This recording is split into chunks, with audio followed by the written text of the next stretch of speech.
Let's continue our exploration of sigma and pi manipulations by incorporating exponentiation.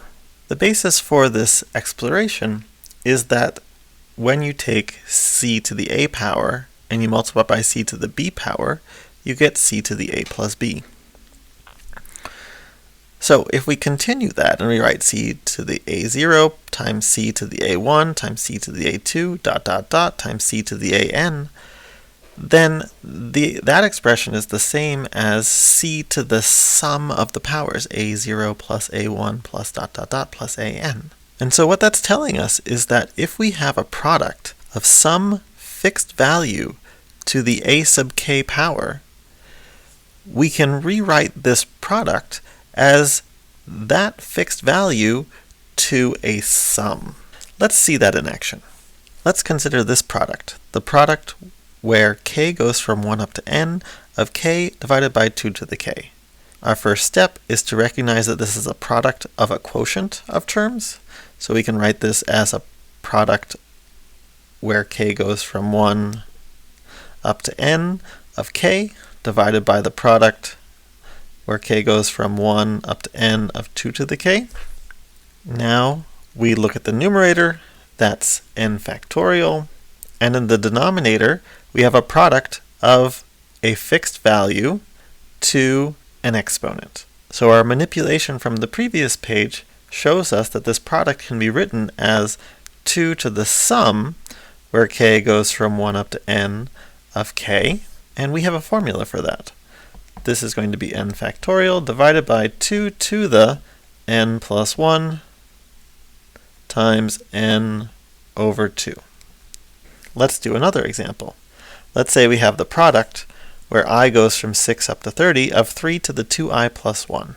We're looking at this, we're seeing an index that doesn't start with 0 or 1, so we're already thinking that we need to write this as a quotient of two other products. We'll write this as the product where I goes from 0 up to 30 of 3 to the 2i plus 1 over the product where I goes from 0 up to 5 of 3 to the 2i plus 1.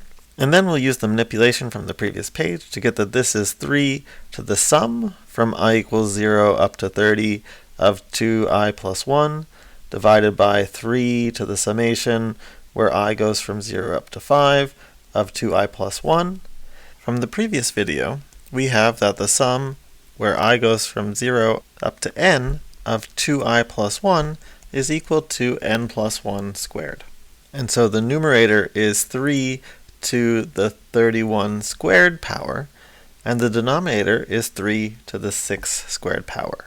And so this is equal to 3 to the 961 divided by 3 to the 36, which is equal to 3 to the 961 minus 36 power, which equals 3 to the 925th power. So those manipulations involve sigma, pi, and exponents. There's also relationships between sigma, pi, and logarithms. And in this case, we'll use that log of a times b is equal to log of a plus log of b.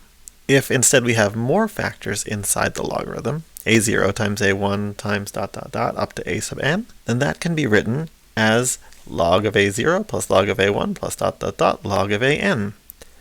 And so you see we're converting a product into a sum, and in general, the log of a product, where k goes from m up to n of a sub k, can be rewritten as a sum over the same index set of log of a sub k. Let's do a couple of examples. Let's say we wanted to rewrite the log of a product of log of a sub k in sigma notation.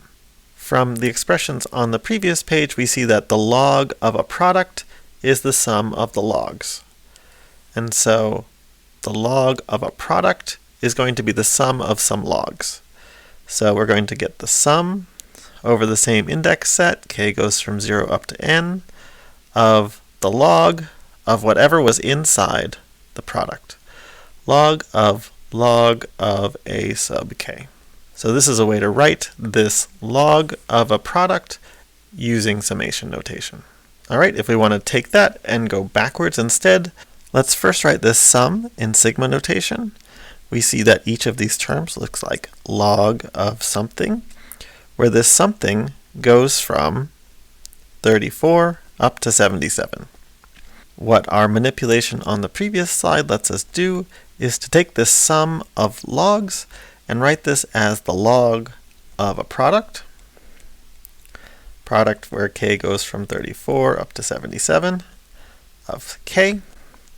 And if we want, we can think of this product where k goes from 34 up to 77 as a product where k goes from 1 up to 77 of k, divided by the product where k goes from 1 up to 33 of k, and we can rewrite this log as log of 77 factorial divided by 33 factorial.